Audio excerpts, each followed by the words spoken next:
কিশোরী। পত্রের প্রথমে আমার স্নেহ এবং ভালোবাসা নিও। আশা করি তুমি ভালো আছো। বিভূতির নতুন কর্মক্ষেত্রের ঠিকানা আমার জানা নেই, তাই শুধু তোমার কাছে এই চিঠিটি পাঠালাম। তবে এটিকে তোমরা দুজনের উদ্দেশ্যে লেখা একটি তার হিসেবে বাকি অংশটুকু পড়বে, এটাই আশা রাখব। মাস দুয়েক তোমরা দুজন কর্মব্যস্ততার কারণে আমার বাড়িতে আসতে পারোনি, ফলে আমিও খুব শূন্যতা বোধ করছিলাম। সে কারণেই আজ দিন 25 হলো আমি রামজয়পুর আমার গ্রামের বাড়িতে এসেছি।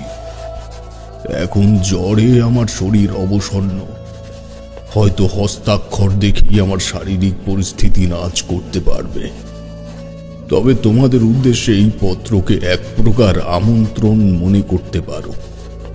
এখানে শুধুমাত্র এইটুকু বলবো, তার সাথে আমার আবার দেখা হয়েছিল, যে কারণে আমার এই ভোগান্তি। আমার অনুমান তোমাদের সাথে এই ঘটনার তাৎপর্য বিশ্লেষণ না করা পর্যন্ত আমার মন সুস্থ হবে না, আর মনের অসুস্থতা কাটলেই শরীরের দিকে নজর দেওয়া সম্ভব। তাই বৃদ্ধ বন্ধুর আবদার রক্ষা করলে খুবই খুশি হব। ইতি তারানাথ চক্রবর্তী।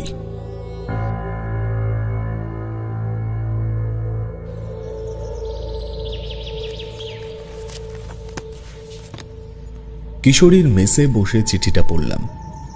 আজ অনেকদিন পর টানা 4 দিনের ছুটি নিয়ে ভদ্রক থেকে কলকাতায় ফিরেছি। কিশোরীকেও নিজের ঠিকানা দিয়ে যাওয়ার সময় পায়নি, ফলে সেও আমায় এই চিঠির ব্যাপারে অবগত করতে পারেনি। তবে তারানাথের দিব্যদৃষ্টি আছে কিনা জানি না, এই চিঠি আসার দিন 3 মধ্যেই আমি কলকাতায় এলাম। কিশোরী এটা আমায় পড়তে দিয়ে সিগারেট কিনতে গেছিল। ফিরে এসে বলল, ভাইয়া কি বুঝলে, আজই বেরিয়ে পড়বে নাকি? চিঠি পড়ে যা বুঝলাম, আমাদের দেরি করা একদম ঠিক হবে না। তুমি বরং রেডি হয়ে নাও, আমি বাড়ি থেকে স্নান করে গুছিয়ে আসি। বলে একটা সিগারেট ধরিয়ে সেখান থেকে বেরিয়ে এলাম। ব্যাগের ভেতরে গোটা 2 পাঞ্জাবি ও একটি ধুতি নিয়ে তৈরি হয়ে চলে এলাম পুনরায় মেসে।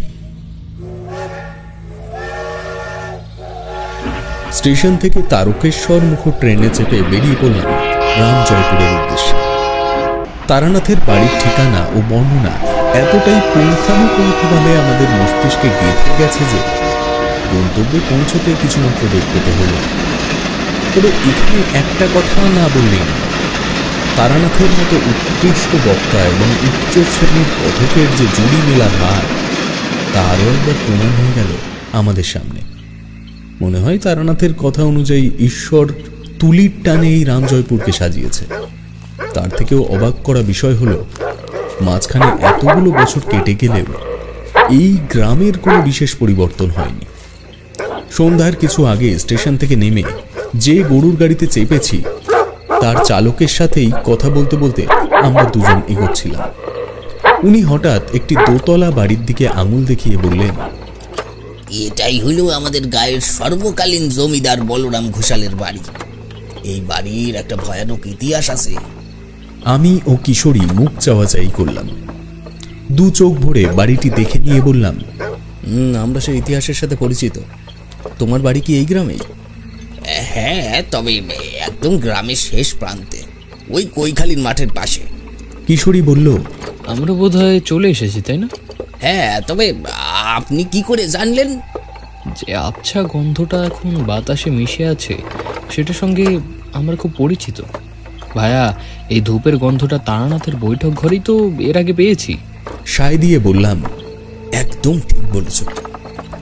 আমি যে কেন আগে বুঝতে পারলাম না। ছইয়ের মধ্যে থেকে বেরিয়ে লাফ মেরে নামলাম গাড়ির থেকে। দেখি তারানাথ হাতে একটি পেতলের ধুনুচি নিয়ে তাতে নারকেলের ছোবড়া জেলে দাঁড়িয়ে রয়েছে। বললাম, ঠাকুরমশাই, এখন কেমন আছেন? আরে আগে তোমরা ভেতরে এসো, তারপর শরীর নিয়ে আলোচনা করা যাবে ক্ষণ।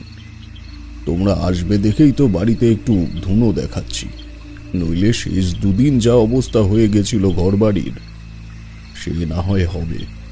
এসো কিশোর। বাড়ি বলতে একটা লম্বা বারান্দা লাগোয়া পাশাপাশি দুটো ঘর।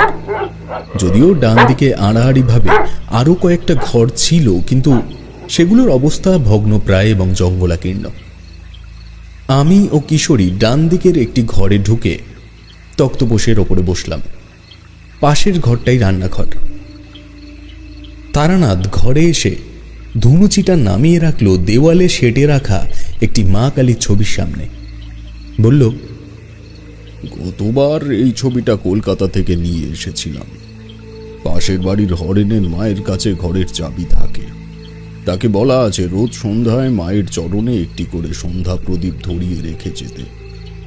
আসলে কি বলতো, দেব দেবতাকে খুব বেশি আড়ম্বর করে পূজা করার ক্ষমতা আমার হয়নি কোনো কালেই। বাবা ঠাকুরদার কালে কম পয়সার ছিল না আমাদের। তখন পুজোও দিত মা ঠাকুমারা পঞ্চভোগ দিয়ে, কিন্তু আমি কদা কিঞ্চিত ওই বাতাসা বা চিনি ছাড়া তেমন কিছুই দিতে পারিনি। কখনো কখনো শুধু জল দিয়েও নৈবেদ্য দিতে হয়েছে। হাত পাতা বামুন কোনো কালেই হতে পারিনি আমি। যদি পারতাম তাহলে হয়তো এমন দিন আসতো না। কিশোরী যে ভেতরে ভেতরে নিষ্পিস করছিল তা ঘরে আসার পরের থেকে বুঝতে পারছিলাম। সে বলে উঠল, আচ্ছা ঠাকুরমশাই, আপনি চিঠিতে কার ফিরে আসার কথা লিখেছিলেন? কোনো বিপদের সম্ভাবনা কি? বলে পাঞ্জাবির পকেট থেকে এক বাক্স পাসিং শো এগিয়ে দিল তার দিকে। আমি সপ্রশ্ন দৃষ্টিতে তার দিকে তাকাতেই সে বলল, তুমি যখন বাড়িতে তৈরি হতে গেছিলে তার ফাঁকেই আমি নিয়ে এসেছি। তারানাথ প্যাকেটটি হাতে নিয়ে বললে, হ্যাঁ বলবো বলবো বলেই তো তোমাদের এখানে ডেকে এনেছি। তবে কোনো বিপদের সম্ভাবনা নয়, বলা ভালো এই বিপদ আমি সারা জীবন বয়ে নিয়েই বেড়াচ্ছি আমার কাঁধে। অবাক হয়ে বললাম, সে কি, আমাদের বললেননি তো এই কথা এর আগে? দাঁড়াও, আমি একটু চা করে নিয়ে আসি, তারপর সব বলছি। তারানাথ চা আনতে গেলে একটা বিচিত্র জিনিস শুনতে পেলাম। সন্ধ্যা পড়ার সাথে সাথেই গ্রাম্য গৃহস্থের বাড়িতে ঘটা করে শঙ্খধ্বনি ও উলুধ্বনি পড়ছে, এবং সেই শঙ্খের শব্দের তালে তাল মিলিয়ে একটা কুকুর করুণ সুরে গান গাইছে। শুনে আমি আর কিশোরী তো একেবারে হেসে খুন। এবার ঘরের ভেতরটায় একবার ভালো করে চোখ বোলালাম। এক কথায় বলতে গেলে দেখে মনে হয় আমরা কোনো ছোটখাটো জ্যোতিষালয়ে দাঁড়িয়ে আছি। ঘরের দেওয়ালে সর্বত্র কালো আলকাতরা দিয়ে যে সকল ছবি আঁকা রয়েছে, এই প্রকার সংকেত চিহ্ন আমরা তারানাথের কোষ্ঠী করার কাগজে আগে দেখেছি। তারানাথ চা নিয়ে এলো মিনিট 10 মধ্যে। তার সাথে এলো গুড়ের গজা এবং ছোট ছোট প্রদীপ আকৃতির সন্দেশ। সেগুলো তক্তপোষের মাঝে নামিয়ে রেখে বলল, আমাদের গায়ের জিবু ময়রার হাতের মিষ্টি। চায়ের পর এগুলো খাও, নইলে চা বেস্বাদ হয়ে যাবে। বলে কিশোরীর পেছন থেকে উঠে গিয়ে দেওয়ালের কোণে হেলান দিয়ে বসল সে।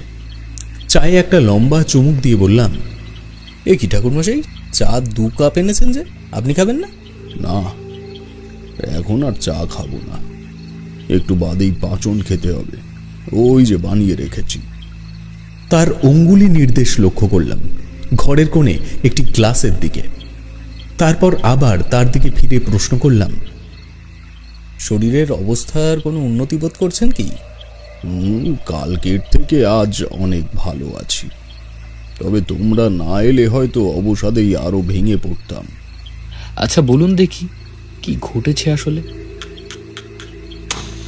তারানাথ একটা সিগারেট বের করে ধরালো, তারপর চোখ বুজে একটা তৃপ্ত টান দিয়ে বলল, তোমরা শহরের মানুষ, গ্রাম অঞ্চলের অনেক প্রবাদের সাথে তোমরা পরিচিত নও।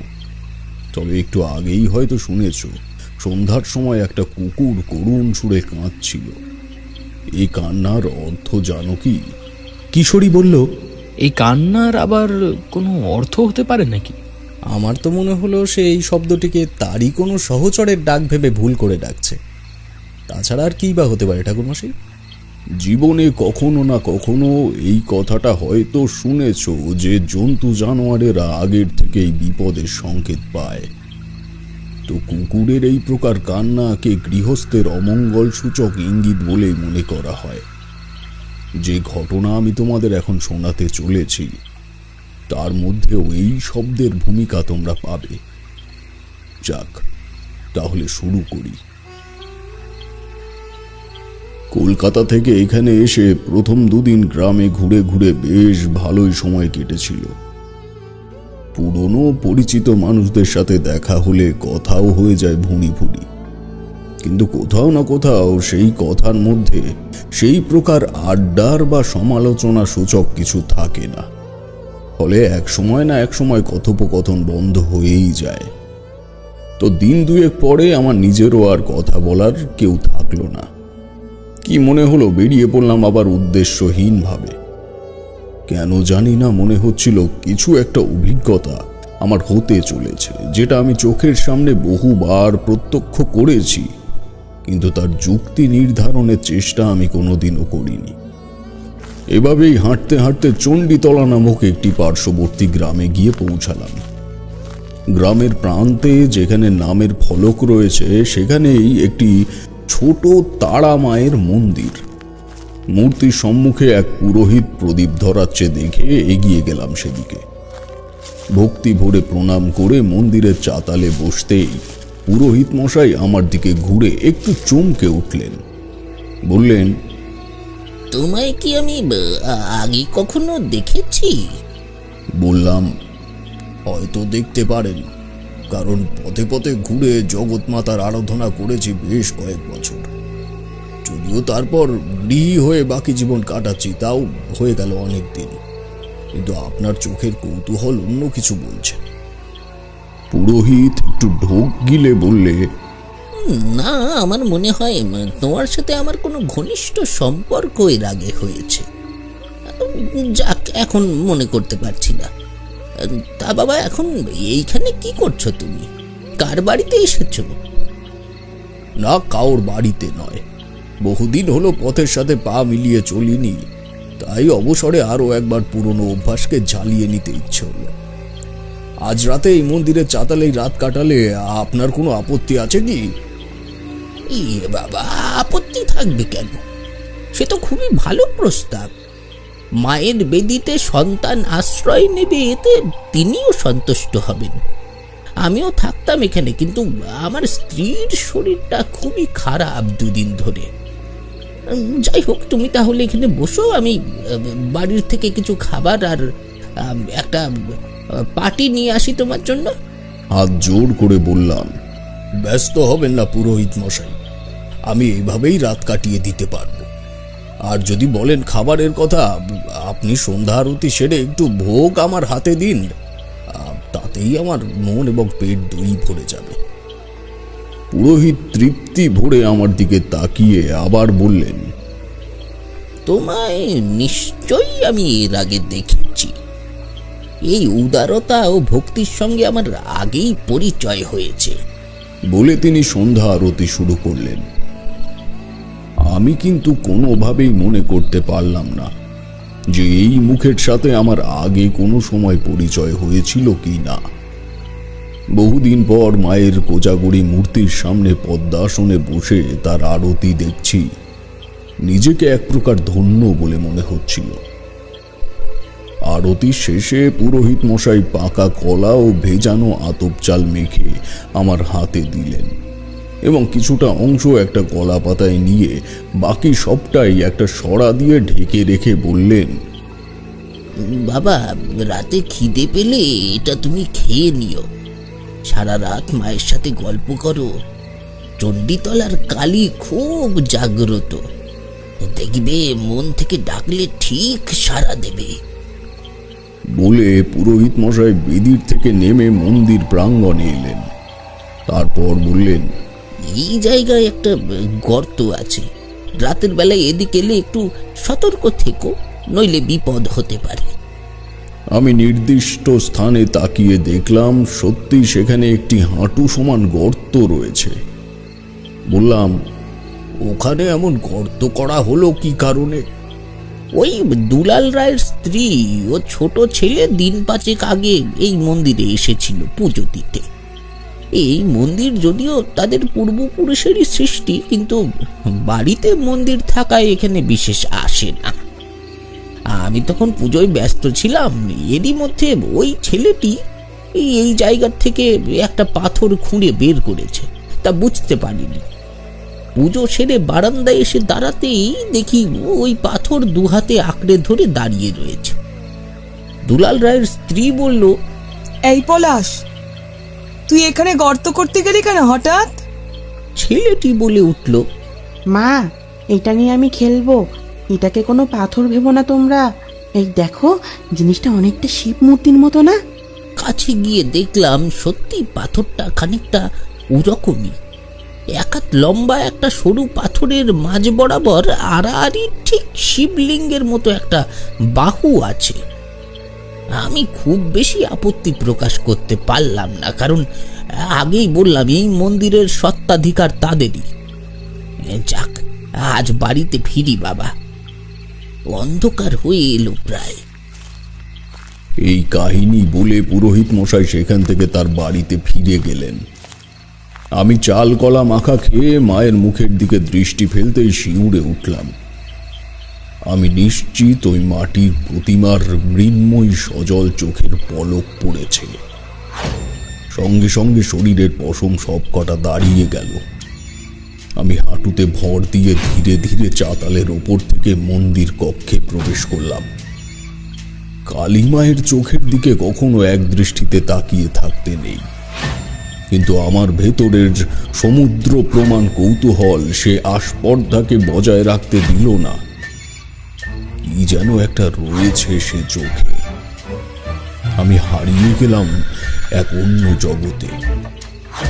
মুহূর্তের জন্য দেখলাম এক শ্যামবর্ণ নারীর স্বামীকে বিষধর কোনো সাপে দংশন করেছে। তার চরণ ধরে বসে স্ত্রীলোকটি ফুঁপিয়ে ফুঁপিয়ে কাঁদছেন। আমি তার দিকে এগিয়ে যেতেই সে কাঁপা কাঁপা গলায় বললে, ওনাকে ফিরিয়ে দিতে পারবেন? আমি কোনো উত্তর দিতে যাব এমন সময় এক প্রচণ্ড বাজের শব্দে আবার প্রকৃতিস্থ হলাম। চোখের কোণে নিজের অজান্তেই কখন জল জমে এসেছে জানি না। হাতের ওপরে এক ফোঁটা জল পড়তেই পুনরায় দৃষ্টি ফেললাম আবার মায়ের দিকে। সত্যি কিনা জানি না, পুরোহিতে জেলে রেখে যাওয়া রেড়ি প্রদীপের দুলতে থাকা আলোক শিখায় মনে হলো কালী মায়ের চোখেও কেমন একটা নমনীয়তা এসে জড়ো হয়েছে। আমি চোখ বুজে কিছুক্ষণ মনের ভেতরে আসতে থাকা ঘটনাকে সাজানোর চেষ্টা করলাম। বুঝতে বাকি রইল না আমি পরোক্ষভাবে স্বয়ং মায়ের থেকে কি নির্দেশ পেয়েছি। যে শিলাখণ্ড এই মন্দির প্রাঙ্গণ থেকে তুলে নিয়ে যাওয়া হয়েছে তাতে মহাদেব বিরাজ করছে। সেই কারণেই আমার অচৈতন্য দৃশ্যপটে ওই স্ত্রীলোক তার স্বামীকে ফিরিয়ে দেওয়ার কথা আমায় বললেন। ঈশ্বরের এমন মায়াজাল আমি আগেও দেখেছি। কৈখালির মাঠে স্বয়ং কাল ভৈরব আমায় দেখা দিয়ে এমন স্বপ্ন রাজ্যে আরও একবার পাঠিয়েছিলেন। আমি মনস্থির করে নিলাম যে কাল সকাল হতেই আমি দুলাল রায়ের বাড়িতে যাব। বাইরে ইতিমধ্যেই বৃষ্টি শুরু হয়েছে। আমি মন্দিরের দরজাটা ঠেলে দিয়ে জ্বলন্ত প্রদীপের দিকে তাকিয়ে চুপ করে বসে রইলাম। জাগ্রত মায়ের মূর্তির সামনে সারা রাতটা কেটে গেল স্বপ্নের মতো। পরদিন ভোর নাগাদ বাইরে বেরিয়ে দেখি মন্দির প্রাঙ্গণে হাঁটু সমান জল জমে গেছে। আমি মায়ের মূর্তির সামনে ষষ্ঠাঙ্গে একটা প্রণাম করে বেরিয়ে পড়লাম আমার গন্তব্যের উদ্দেশ্যে। দুলাল রায়ের বাড়ি খুঁজে পেতে কোনো অসুবিধা হলো না। গায়ের কাদা জমা মেঠো রাস্তায় অতি সাবধানে কয়েক পা হাঁটতেই দেখা হয়ে গেল এক মাঝবয়সী লোকের সাথে। হাতে ঘুনি নিয়ে ব্যস্ত হয়ে ওই রাস্তা ধরেই আসছিল। তাকে জিজ্ঞেস করলাম, বলছিলাম দুলাল রায়ের বাড়িটা ঠিক কত দূর বলতে পারবেন? এই রাস্তা ধরে গিয়ে একদম শেষ প্রান্তের বাড়িটাই ওনার, কিন্তু তার তো বিজয় অসুখ। কাল রাতের থেকে ডাক্তার বদ্যি তো কম যেতে দেখলাম না। এখন কি ওঝা ডেকে পাঠালো নাকি? আপনার ভুল হচ্ছে মহাশয়, আমি কোনো ওঝা নই, কেবল একজন সাধারণ মানুষ। আমার কথায় লোকটি কি ভাবলো জানি না, আবার ব্যস্ত হয়ে যেমনভাবে এসেছিল ঠিক তেমনি আমায় পাশ কাটিয়ে চলে গেল। আমি সন্তর্পণে পা চালিয়ে পৌঁছালাম উল্লেখিত বাড়ির সামনে। নবাবী আমলের পেল্লায় 3 মহলা বাড়ি। এমন বাড়ি মুর্শিদাবাদে আমি কম দেখিনি, কিন্তু সে বাড়ির কোনো অংশে সংস্কার বা যত্নের ছাপ নেই। আরও একটা জিনিস আমার চোখে পড়ল, নিচের তলায় টানা বারান্দার সামনে মোটা মোটা যে 6টি থামের উপরে গোটা বাড়িটি দাঁড়িয়ে আছে, তার প্রতিটির খাঁজে যে খুব সম্প্রতি পায়রার দল থাকত তার প্রমাণ স্পষ্ট। আমি বাড়ির দিকে পা বাড়াতেই সম্মুখের প্রাঙ্গণে শুয়ে থাকা একটি কুকুর চমকে উঠে আমার দিকে স্থির হয়ে চেয়ে রইল। পরক্ষণেই আকাশের পানে চেয়ে করুণ সুরে কাঁদতে শুরু করল সে। বুঝতে বাকি রইল না, খুব খারাপ কিছু এই বাড়িতে ঘটতে চলেছে। একটি বৃদ্ধ গোছের লোক বাড়ির ভেতর থেকে দৌড়ে এলেন। আপদ এই জায়গায় এসে মরা কান্না জুড়েছে বলে আমায় দেখে চুপ করে গেল।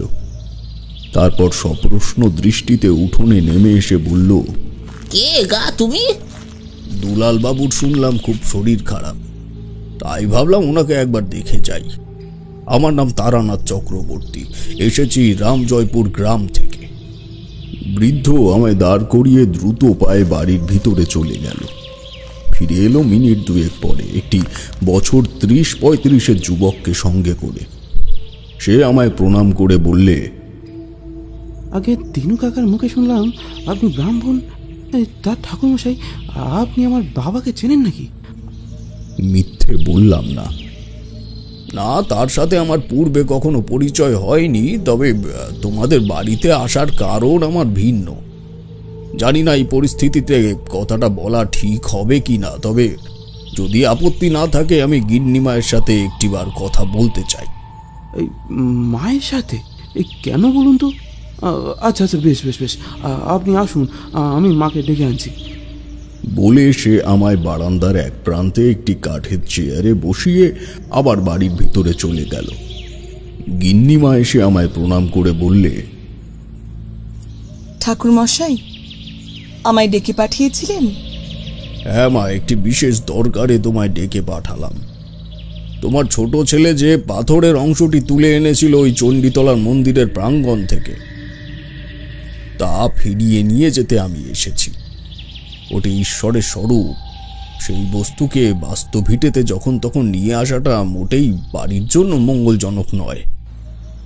গিন্নিমা বিস্ফারিত দৃষ্টিতে আমার দিকে চেয়ে থেকে বললে, ওটি ঈশ্বরের স্বরূপ? ঠাকুরমশাই, পলাশ পড়াশোনায় একদম মন দিচ্ছিল না ওটিকে নিয়ে আসার পর থেকে। ওই কারণেই তোর বাবা ওই পাথরের টুকরোটিকে ভেঙে 2 টুকরো করে ফেলেছে। আর আমি তো সেই খণ্ড দুটো পেছনে ডোবার জলে ছুঁড়ে ফেলেছি। কথাগুলি শুনে আমার মাথায় আকাশ ভেঙে পড়ল। বললাম, কোথায় সেই ডোবা? আমায় একবার নিয়ে যেতে পারো সেখানে? ইতিমধ্যে দুলাল রায়ের বড় ছেলে এসে দাঁড়িয়েছে তার মায়ের পেছনে। সে ব্যস্ত হয়ে বললে, আসুন ঠাকুর মশাই, আমি নিয়ে যাচ্ছি আপনাকে। তার সঙ্গে সেই বিশাল বাড়ির পেছনের অংশে এলাম। তারপর কিছুটা হাঁটু সমান জঙ্গলাকীর্ণ জায়গা পেরিয়ে যে জলাশয়ের সামনে এলাম, সেটিকে ডোবা না বলে পুকুর বললেই ভালো হয়। কচুরিপানা ও শ্যাওলায় আবৃত জলের সামনে দাঁড়িয়ে ওম নমঃ শিবায় মন্ত্রে ঈশ্বরের কাছে গোটা রায়বাড়ির তরফ থেকে ক্ষমা ভিক্ষা চেয়ে আবার ফিরে এলাম বাড়ির সম্মুখের বারান্দায়। গিন্নিমা সেখানেই দাঁড়িয়েছিলেন। বললাম, অনেক বড় বিপদকে আমন্ত্রণ করা হয়েছে মা। মহাদেব সহজে তার রোষ দৃষ্টি মানবকুলের উপরে নিক্ষেপ করেন না, কারণ তার তেজস্ক্রিয়তা সহ্য করার মতো ক্ষমতা আমাদের নেই। কিন্তু সেই প্রস্তর খণ্ডে তার অবয়ব পর্যন্ত বর্তমান ছিল, তা দেখতে পেয়েও তুমি কিছুই বুঝতে পারোনি। গিন্নিমা কাঁপা কাঁপা গলায় বললে, অপরাধ নেবেন না ঠাকুরমশাই, আমি একবারের জন্য এই রকম কিছু সম্ভাবনার আজ পাইনি। পলাশ ওই পাথর খণ্ডটিতে মহাদেবের উপস্থিতি আছে বলে দাবি করেছিল ঠিকই, কিন্তু আমি একটি বারের জন্য ওর ওই শিশুসুলভ মানসিকতার বহিঃপ্রকাশ ছাড়া সেটিকে আর অন্য কিছু মনে করিনি। ঠাকুরমশাই, এবার আমি কি করব? আপনি আমাদের রক্ষা করুন। আমি ঈশ্বরের আরাধ্য হয়েই জীবন কাটাতে চাই ঠাকুরমশাই। তারা আমাদের ওপরে ক্ষিপ্ত হয়ে উঠলে সেটা মোটেই আমাদের দুই সন্তানের ভবিষ্যতের জন্য শুভ হবে না। আমাদের রক্ষা করুন ঠাকুরমশাই। এদিকে বাড়ির যে অবস্থা এখন এমনিতেই। তাহলে কি ঠাকুরমশাই এই কারণেই ওদের বাবাদের এই অবস্থা? আমি একবার ওনাকে দেখলে বিষয়টায় নিশ্চিত মতামত রাখতে পারবো। আমার কথা শুনে দুলাল রায়ের স্ত্রী বিনা বাক্য ব্যয়ে আমাকে বাড়ির ভেতরে নিয়ে গেলেন। ছেলেটিও আসলো আমাদের পেছন পেছন। তার নাম জীবন রায় এবং পিতার তেজারতি ব্যবসায় তার উৎসাহ প্রচুর। এই কথা জানতে পারলাম রায় মশাইয়ের ঘরে পৌঁছানোর আগ মুহূর্ত পর্যন্ত। অবশেষে যখন 6টা সিঁড়ির বাঁক পেরিয়ে 3 তলার ওপরে নির্দিষ্ট ঘরটির সামনে এলাম, তখনই স্পষ্ট অনুভব করলাম ব্যাপারটা। মনে হলো আমার খুব কাছে, বলা ভালো হাত 10 মধ্যেই কিছু একটা এমন রয়েছে যা বহির্জাগতিক, যা পার্থিব সৃষ্টির উপাদান নয়। ঘরের ভেতরে প্রবেশ করতেই সেই অনুমান একেবারে মিলে গেল। দেখলাম একটি বছর 10 ছেলে হাতে একটি সর্প শাবক নিয়ে বিছানায় শুয়ে আছে। দুলাল রায়ের দিকে তার দৃষ্টি স্থির। আমার পাশের থেকে রায়বাবুর বড় ছেলে বলে উঠল, এ পলাশ, তুই হাতেও কি ধরে আছিস? তৎক্ষণাৎ ছেলেটি সরীসৃপটিকে হাতের মুঠোয় পাকিয়ে ধরে সম্মুখের খুলে রাখা জানলার থেকে ছুঁড়ে বাইরে ফেলে দিল। তারপর বলল, দাদা, এটা সাপটা এই বাবাকে কামড়াতে যাচ্ছিল, তাই বলে তুই খালি হাতে একটা সাপকে এভাবে ধরবি? দেখ ভাই, এখন এমন করে আর বিপদ ডেকে আনিস না। এমনি বাড়ির অবস্থা খুবই খারাপ। ছোট ছেলেটি আর কোনো কথা বলল না। চুপ করে আমার পাশের থেকে গিয়ে ঝুল বারান্দায় কাঠের রেলিং ধরে দাঁড়িয়ে রইল। এই বালকের মাধ্যমে যে মহাদেব তার অস্তিত্বের প্রমাণ দিতে পারছেন, তা কিন্তু কোনো মতেই স্বাভাবিক ব্যাপার নয়। তোমরা হয়তো শুনেছ কোনো কোনো ধর্মীয় অনুষ্ঠানে বা পুজোর সময় ঈশ্বরের আরতি বা অধিবাস চলাকালীন কখনো কখনো কিছু নির্দিষ্ট মানুষের ওপরে ভর করে সেই দেব বা দেবী স্থানীয় গ্রামবাসীদের সঙ্গে কিছু মুহূর্তের জন্য কথোপকথন পর্যন্ত করে যায়। যাদের উপরে এই রকম অস্তিত্বের আবির্ভাব ঘটে, তারা কিন্তু কোনো মতেই তোমার আমার মতো স্বাভাবিক মানুষ নন। তারাই জাতিস্বর। আগের জন্মে হয় কোনো উচ্চমার্গের পুরোহিত কিংবা তান্ত্রিক ছিল, অথবা এমন কোনো পুণ্যবান মানুষ যার পুণ্যের আদলে কয়েক ঘর দিন দরিদ্র বা বিপদগ্রস্ত মানুষের উপকার হয়েছে। যাক, এই বিশ্লেষণ আর বড় করব না, কাহিনীতে ফিরে আসা যাক। আমি বাচ্চা ছেলেটির দিকে একবার তাকিয়ে ঘরের ভেতরে এলাম। রায় মশাই কথাবার্তা শুনে বিস্ফারিত চোখে চেয়েছিলেন আমার দিকে। ওনার মুখ দেখেই বোঝা যায় উনি আর বেশি দিন বাঁচবেন না। আমি অন্তত বেশ ভালো বুঝতে পারলাম ব্যাপারটা। মৃত্যুর পূর্বে চোখের নিচে ও নাকের ডগায় এক প্রকার লক্ষণ ফুটে ওঠে। সেটা কি আমায় জিজ্ঞেস করো না, কারণ এই সকল বিদ্যা প্রচার করায় গুরুর নিষেধ আছে। যাক, আমি রায় মশাইয়ের মাথার কাছে বসে প্রশ্ন করলাম, এখন কেমন বোধ করছেন রায় মশাই? দুর্বল কণ্ঠে উত্তর এলো, আপনাকে তো আমার নাম তারানাথ চক্রবর্তী। এক কথায় এই বাড়ির মানুষকে বিপদের সম্ভাবনা থেকে দূরে সরানোর জন্যই এসেছিলাম, কিন্তু আপনার দ্বারা সেই কলমশ কর্ম ইতিমধ্যেই ঘটে গেছে রায় মশাই। এখন প্রায়শ্চিত্ত দেওয়া ছাড়া অন্য কোনো উপায় নেই।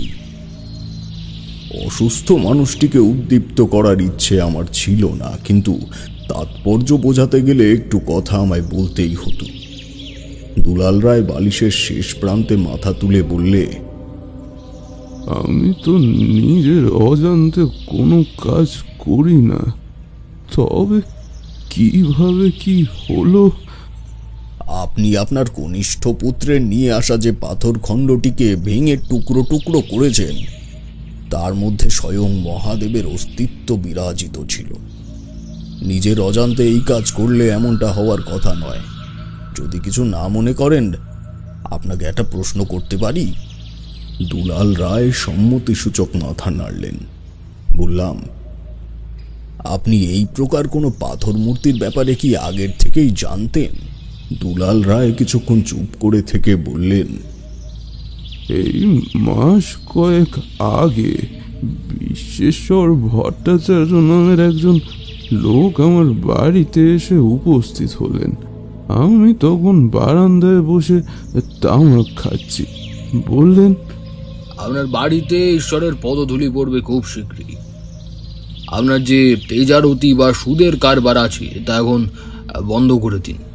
প্রচুর মানুষ আপনার পাওনা অতিরিক্ত কর শোধ করার চাপে পড়ে আত্মহত্যা করতে বসেছে। এভাবে চলতে থাকলে আপনি যে পরিমাণ পাপের ভাগীদার হয়ে উঠবেন তা কোনো মতেই এ বংশের জন্য শুভ হবে না। ঈশ্বরের মতি স্থির করুন। এই অভিশাপ পুরনো ব্যবসা বন্ধ করে সৎপথে ফিরে আসুন। দুপুরে খাওয়া দাওয়া করে তামাক নিয়ে বসেছি, এমন সময় একজন আগন্তুকের মুখে এই কথা শুনলে কোনো মতেই তার প্রতি প্রীতি জন্মায় না। বললাম, এই কে আপনি? এসব ভুলভাল আলাপ জমিয়ে কি হাসিল করতে চাইছেন বলুন তো? আমি কি করব আর না করব সেটা বিচার করার আপনি কে? হ্যাঁ, আর শুনুন, ভগবান সেবা করলে পেটের ভাত জুটবে না। এর জন্যই তো আপনার মতো ব্রাহ্মণ মানুষ পথে পথে ঘুরে বেড়ায়। না বাসার কোনো ঠিক আছে, না আছে কোনো ঠিকানা। যান যান, ধর্মকর্ম করার বয়স হলে তখন ভেবে দেখব, এখন আসতে পারেন। লোকটি চলে গেল। কেউ যাওয়ার সময় বলে গেল, ধন্যবাদ গৃহস্বামী, তবে অনুরোধ রইল শিব পুরাণটি পারলে একবার পড়বেন। এটুকু বলে দুলাল রায় চুপ করলেন। আমি অবাক হলাম। বিশ্বেশ্বর ভট্টাচার্যের নামটি শুনে, অর্থাৎ বিশু ঠাকুর, সে আমার আগে এসেছিল এই বাড়িতে। পুরো ব্যাপারটা তাহলে দাঁড়ালো, এই জগৎ মাতার দূত হয়ে বিশু ঠাকুর একবার দুলাল রায়কে সতর্ক করে গেছেন। তারপর মানবজাতির সঙ্গে অদৃষ্টের বন্ধন থেকে আরও একবার পাথর মূর্তির প্রতি দুলাল রায়ের মতি স্থির করার জন্য নিয়তি এই বাড়িতে সেটিকে তুলে এনেছে চণ্ডীতলার মন্দির প্রাঙ্গণ থেকে। তবুও অর্থ পিশাচ দুলাল রায়ের মাথায় একবারের জন্যেও ঈশ্বর উপস্থিতির কথা প্রশ্রয় পায়নি। আমি মাথা নিচু করে বেরিয়ে এলাম ওই ঘর থেকে। জীবন আমায় বৈঠক ঘরে নিয়ে এসে বসালো। গিন্নিমা ছুটে এসে আমার পায়ের কাছে বসে বললেন, কি বুঝলেন ঠাকুরমশাই? ওনার অসুস্থতা কি তবে উক্ত কর্মেরই ফল? ভেঙে পড়ো না মা, নিজেকে শক্ত করো। রায়বাবুকে সুস্থ করে তোলা অসম্ভব ঠিকই, কিন্তু তোমার বাকি দুই সন্তানকে কোনোদিনই এমন অর্থ লালসায় মত্ত হতে দিও না। ঈশ্বর সেবায় নিজেকে নিয়োজিত করলে অনেক অজ্ঞাত পাপ কর্ম থেকে দূরে সরে থাকা যায়। জীবন, তুমি তো শুনছই আমার কথা। পলাশকেও এই পথে চালনা করার দায়িত্ব তোমার উপরেই থাকবে। তার ক্ষুদে হৃৎপিণ্ডে এখন ঈশ্বরের নির্যাস প্রবেশ করেছে। নইলে কি এতটুকু ছেলে একটা বিষধরকে হাতের মুঠোয় ধরে রাখতে পারে? যদিও বয়স বাড়ার সঙ্গে সঙ্গে তার মতিভ্রম হতেই পারে। একটা অনুরোধ তোমাদের কাছে আছে, রাখবে কি? গিন্নিমা ফুঁপিয়ে কেঁদে উঠলেন। বললেন, আপনি যা বলবেন আমরা তাই করব ঠাকুরমশাই। কেবল কেবল ওনাকে ফিরিয়ে দিতে পারবেন তো? এই কথাটি শুনে আমার শরীর আবার কাঁটা দিয়ে উঠল। মনে পড়ে গেল মায়ের মূর্তির সামনে বসে যে মায়াজাল আমি দেখেছিলাম, তাতেও সেই স্ত্রীলোক আমায় দেখে এই কথাটাই বলেছিল। আমি নিজেকে সংযত করে বললাম, যত তাড়াতাড়ি সম্ভব ওই ডোবার জল সেচ করে পাথরের টুকরোগুলি খুঁজে বের করার চেষ্টা করো। আমার মনে হয় যদি সেই বিগ্রহ পুনরায় যথাস্থানে ফিরিয়ে গিয়ে রেখে আসা যায় তাহলে কোনো কিছুর পরিবর্তন হতে পারে। তবে এটা সম্পূর্ণই আমার অনুমান, কোনো নিশ্চিত সমাধানসূচক বাণী নয়। বলে আমি এই বাড়ির থেকে বেরিয়ে এলাম। মনে মনে ঠিক করলাম একটিবার মন্দিরের পুরোহিত মশাইয়ের বাড়িতে যাব। শিব পুরাণ সম্পর্কে স্পষ্ট ধারণা আমার তখন ছিল না, কিন্তু এখনো যে আমার জন্য এমন আকস্মিক চমক অপেক্ষা করছিল তা কে জানত। সারা গ্রামের লোকের কাছের থেকে এমন একটা কথা জানতে পেলাম যা আমি একবারের জন্যও ভাবতে পারিনি। হয়তো গিন্নিমায়ের কাছে যদি জানতে চাইতাম সেখানেই আমি কিংকর্তব্য বিমূঢ় হয়ে বসে রইতাম। এটুকু বলে তারানাথ থামল। কিশোরী অস্থির হয়ে জিজ্ঞেস করল, কি হলো ঠাকুরমশাই, থামলেন কেন? এমন কি জানতে পেরেছিলেন আপনি হঠাৎ করে? তারানাথ একটা সিগারেট ধরিয়ে বলল, বাইরের থেকে জুতো জোড়াগুলো তুলে এনে ঘরের ভেতরে রাখো, আকাশে বেজায় মেঘ হয়েছে। এমন সময় আকাশের গুরুগম্ভীর গর্জনে যেন নিমেষের মধ্যে বাস্তব পৃথিবীতে ফিরে এলাম। তারানাথ পরিচিত হাসি হেসে আবার তামাক সেবনে মনোনিবেশ করল। আমিও কিশোরী বাইরে গিয়ে জুতো জোড়াগুলো তুলে এনে ঘরের কোণে রেখে আবার তক্তপোষে এসে বসলাম। এতক্ষণ পরে ঘিয়ে ভাজা গজার সুমিষ্ঠ গন্ধ নাকে যেতেই পেটের ভেতরটা যেন মোচড় দিয়ে উঠল। তারানাথ একটি পুরনো কৌটোর ভেতরে সিগারেটের ছাই ঝেড়ে আবার বলতে শুরু করল, চণ্ডীতলার মানুষের কাছের থেকে জানতে পেলাম গ্রামের সীমান্তের ওই মন্দিরে আজ বহু বছর হয়ে গেল কোনো পুরোহিত পুজোই করে না, বরং দুলাল রায়ের বংশের যে কুলপুরোহিত শেষ পর্যন্ত পুজো অর্চনা করতেন তাকে রায়বাবুই বাড়তি অর্থ বিনিয়োগের তাগিদে বন্ধ করে দিয়েছেন। মাঝে মাঝে গিন্নিমা গিয়ে ওখানে পুজো দিয়ে আসেন, তাছাড়া গ্রামের মানুষ প্রতিনিয়ত সেখানে সন্ধ্যা বাতি দেয়। আমি দুশ্চিন্তায় জর্জরিত হয়ে কাঠের পুতুলের মতো ফিরে এলাম আবার মন্দির প্রাঙ্গণে। বিকেল গড়িয়ে গেল। কুটি কয়েক বৃদ্ধা এসে সন্ধ্যাবেলায় বার প্রদীপ দিয়ে রেখে গেলেন মায়ের চরণের সামনে। তাদের মধ্যে একজনকে জিজ্ঞেস করলাম, কাল আপনারা প্রদীপ দিতে আসেননি? তিনি উত্তর দিলেন, না বাবা, বিকেলে ওই একটু পাশের গ্রামে হরিনাম সংকীর্তন শুনতে গেছলুম। বিকেলে ফিরতি পথে সে কি তুমুল বৃষ্টি, তাই আর আশা হয়নি কো। আমি আর কোনো কথা বললাম না, জড়বস্তুর মতো চুপ করে গেলাম মন্দিরের দেওয়ালে হেলান দিয়ে। মনে মনে চিন্তা করলাম, আমার সাথে তাহলে এই অঞ্চলে প্রবেশের মুহূর্ত থেকেই ইন্দ্রজাল চলেছে। এই কারণেই ওই বৃদ্ধ বারবার বলছিলেন আমাকে উনি চেনেন, কিন্তু কিভাবে? এমন সময় যা এদিকে যা, এমন একটা শব্দ শুনে সজাগ হয়ে বসলাম। কানে ভেসে এলো অজস্র পায়ের সম্মিলিত ছোটাছুটির শব্দ। পরক্ষণেই মন্দিরের পেছন দিক থেকে ছুটে ছুটে জমে থাকা জলের ওপর থেকে রাস্তার দিকে দৌড়ে যেতে লাগলো ছোট ছোট শুয়োরের ছানা। বিদ্যুতের মতো চোখের সামনে ভেসে উঠল সেই শুয়োর পালকের মুখখানা, যাকে আমি কৈখালির মাঠে দেখেছিলাম। অর্থাৎ মহাদেবের সব থেকে ভয়ঙ্কর রূপ স্বয়ং কাল ভৈরব সেদিন আমায় দেখা দিয়েছেন।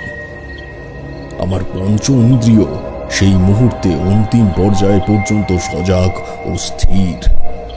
ঠিক তখনই বৃষ্টি পূর্বের বিক্ষিপ্ত হাওয়ার সঙ্গে কানে ভেসে এলো কয়েকটি অস্পষ্ট কথা। নিজের পুণ্যের আদলে আরো কয়েক ঘর বিপদগ্রস্ত মানুষকে রক্ষা করতে হবে তোমায়। আয়ুষ্মান বাবা।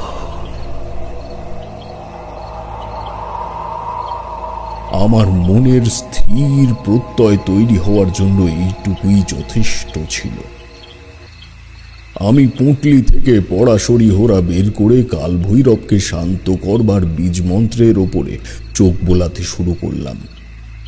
মনে রেখো, শিব একটি বেল পাতাতেই সন্তুষ্ট ঠিকই, কিন্তু তার রোষানল প্রশমন করা ঠিক তেমনই কঠিন কাজ। সারা রাত ধরে সমস্ত গূঢ় প্রক্রিয়া খুঁটিয়ে খুঁটিয়ে পড়ে নিয়ে অপেক্ষা করলাম পরের দিনের সূর্যালোকের। সে কি ভয়ানক বৃষ্টি হলো সেই রাত্রে! মনে হলো সৃষ্টিকে ধ্বংস করে ভাসিয়ে নিয়ে যেতে চাইছে অদৃষ্ট। ঝিঝি পোকারা পর্যন্ত ক্লান্ত স্বরে ডাকতে ডাকতে মাঝরাতের পরে চুপ করে গেল। মন্দিরের বারান্দায় দুটি কুকুর এসে কখন থেকে যে কুণ্ডুলি মেরে শুয়ে আছে তা টের পাইনি। হঠাৎ দরজার ফাঁকের থেকে দুই জোড়া জ্বলন্ত চোখ দেখে সেদিকে প্রদীপের আলো ধরতেই তাদের দেখতে পেলাম। দিনের আলো ফুটতেই আমি হাঁটা দিলাম দুলাল রায়ের বাড়ির উদ্দেশ্যে। পৌঁছে দেখি বাড়ির উঠোনে কয়েকজন লোক গামছা ও বালতি নিয়ে দাঁড়িয়ে জীবনের সাথে কথা বলছে। আমায় দেখেই জীবন এগিয়ে এলো, বলল, ঠাকুরমশাই, এদের দিয়ে ডোবায় সেচ করাচ্ছি, আশা করি কালকের মধ্যে হয়ে যাবে। আমি জীবনকে বললাম, জীবন, আমি একটা শেষ চেষ্টা করতে চাই, আমায় কয়েকটা উপকরণ জোগাড় করে দিতে পারবে? নিঃসন্দেহে ঠাকুরমশাই, আপনি বলুন। দিনু কাকা, তুমি এদিকটা একটু এসো দেখি। রাতের দিকে হয়তো দুলাল রায়ের শরীর আরো খারাপ হয়েছিল। দেখলাম বাড়ির চাকর দিনু একটি বাক্স নিয়ে একজন জনৈক ভদ্রলোককে সদর পর্যন্ত এগিয়ে দিয়ে আমাদের সামনে এসে দাঁড়ালেন। দেরি করা ঠিক হবে না জীবন, তুমি তাড়াতাড়ি ত্রিফলকযুক্ত একটি বেলপাতা নিয়ে আসবে। মনে রেখো, বেলপাতার পেছনের অংশে মা লক্ষ্মীর বাস, তাই শুদ্ধ বস্ত্র পরিধান করে তা সংগ্রহ করবে এবং ঠিক একই আয়তনের আরও 11টি বেলপাতা এনে সেটি মালা তৈরি করতে হবে। একটি তাজা আকন্দ ফুল সংগ্রহ করতে হবে, কারণ আকন্দ ফুলের 5টি অংশে শিবের পঞ্চানন রূপ বিরাজ করে। তাছাড়া দূর্বা, তিল, আতপ চাল, গাঁজা এবং দুধ এটাও যেন পর্যাপ্ত পরিমাণে থাকে।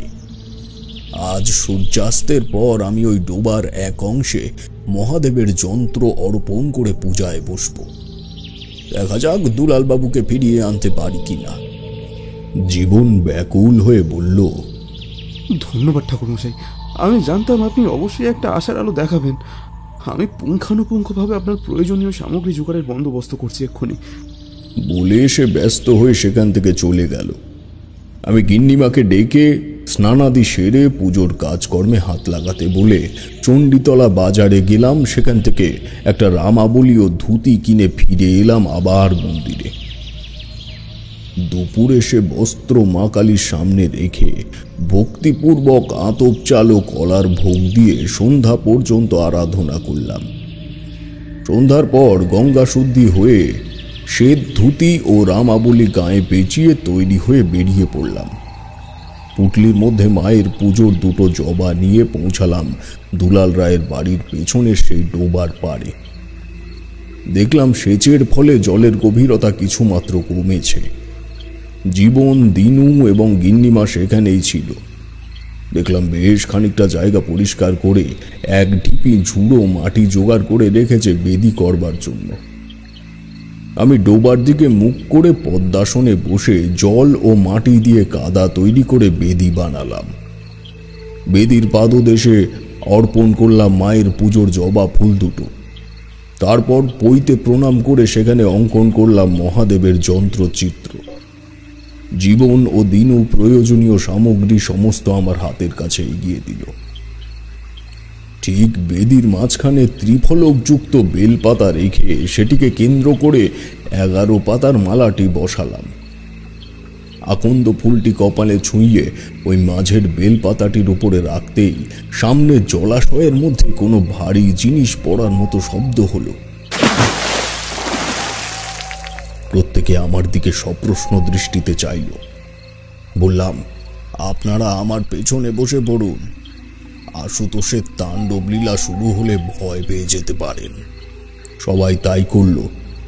দুধের মধ্যে তিল ঢেলে দিয়ে বোম শঙ্কর ধ্বনিতে ঈশ্বরের দৃষ্টি আকর্ষণের চেষ্টা করলাম। কলকেতে গাঁজা পুড়ে কর্পূর দগ্ধ প্রদীপের পাশে রেখে উঠে দাঁড়ালাম। তারপর ঘটি থেকে তিল মিশ্রিত দুধ আকন্দ ফুলের ওপরে ঢালতে ঢালতে শুরু করলাম মন্ত্রপাঠ।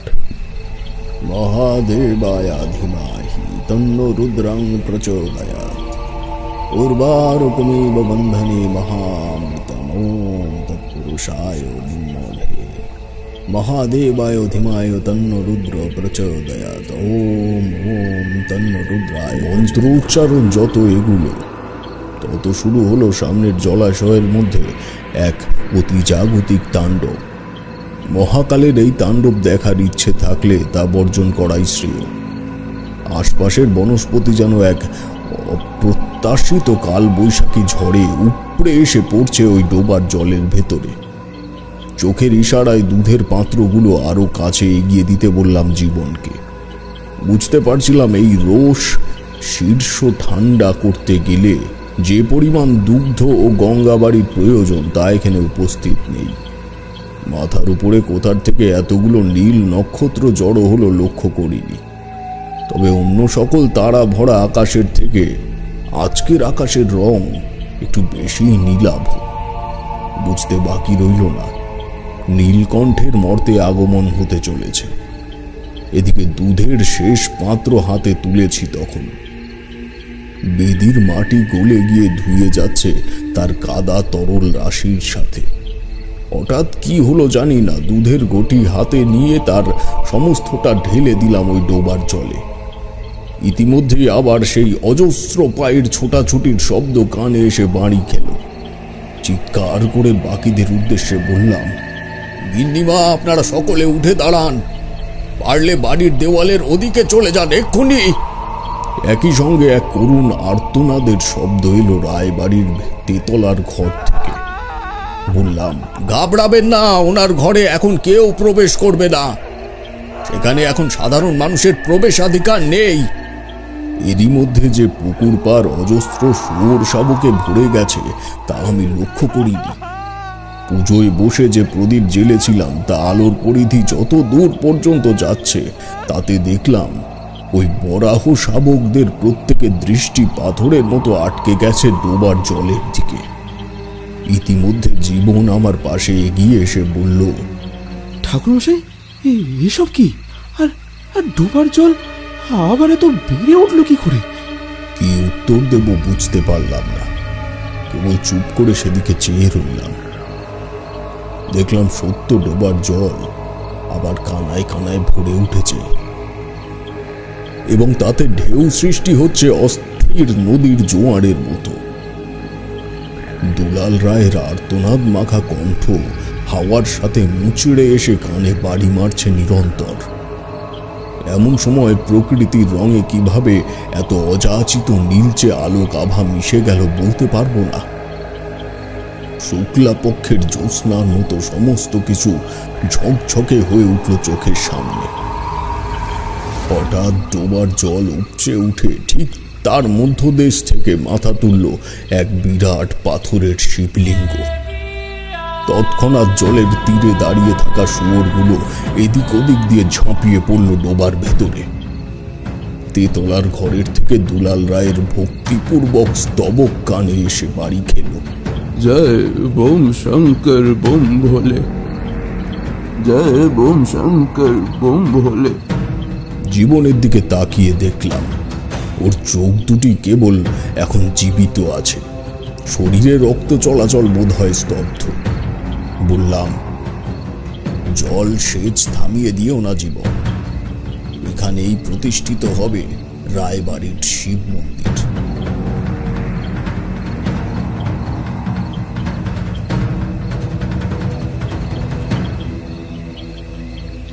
তারানাথ চুপ করল। আমাদের শরীরের একটা পশম এখন আর স্বাভাবিক অবস্থায় নেই। তারানাথ উঠে গিয়ে তার পাঁচন খেয়ে এসে আবার যথাস্থানে বসে বলল, আমার গোটা শরীর তখন ভিজে একদম চুপচুপে হয়ে গেছে। গিন্নিমা আমার পা ধুইয়ে দিয়ে আমায় বাড়িতে প্রবেশ করতে বললেন। আমি খানিক সময় চেয়ে নিয়ে মন্দিরে ফিরে এলাম। পোশাক বদলে নেওয়ার জন্য। মনে মনে ভাবছিলাম, তাহলে কি মন্দির প্রাঙ্গণের সেই গর্ত ওভাবেই রয়ে গেছে? সেখানকার শৈল বিগ্রহ তবে আমি কিভাবে অর্পণ করব? এইসব চিন্তা করতে করতে যখন নির্দিষ্ট স্থানের সামনে এসে পৌঁছালাম, তখন দেখি মন্দির প্রাঙ্গণে আলো আধারের সঙ্গে মিশে একটা মানুষের অবয়ব দাঁড়িয়ে আছে। জল জমে থাকার কারণে বুঝতে না পারলেও আন্দাজ করতে পারলাম, ওই মানুষটি যেখানে দাঁড়িয়ে আছে তার আশেপাশেই সেই গর্তটা ছিল। মন্দিরের ভেতরে প্রদীপ জ্বলছে, কিন্তু দরজা ভেজানো থাকায় তার আলো বাইরের উঠোন পর্যন্ত আসছে না। আমি প্রশ্ন করলাম, কে আপনি? পুরোহিত মশাই নাকি? কোনো উত্তর এলো না। আমি এক পা দুপা করে মন্দিরের বারান্দায় উঠে উঠোনের দিকে ফিরে ভেজানো দরজাটা হালকা খুলতেই দেখতে পেলাম আমার বাল্যের পরিচিত সেই ব্যক্তি আমার দিকে শান্ত দৃষ্টিতে চেয়ে রয়েছে। আমি মাথা নিচু করে তাকে প্রণাম করতেই দিকবিদিক উন্মাদ করা একটা মদিরার গন্ধপূর্বক মহাপুরুষ উধাও হলেন। তারপর দিন থেকেই আমার শরীর কেমন খারাপ হয়ে পড়ল। শেষ কয়েকদিন ধরে কি জ্বর, তোমাদের কি বলবো। এর আগেও কাল ভৈরব দর্শন হওয়ার পর আমার জীবনে এক ভয়ঙ্কর ঘটনা ঘটেছিল।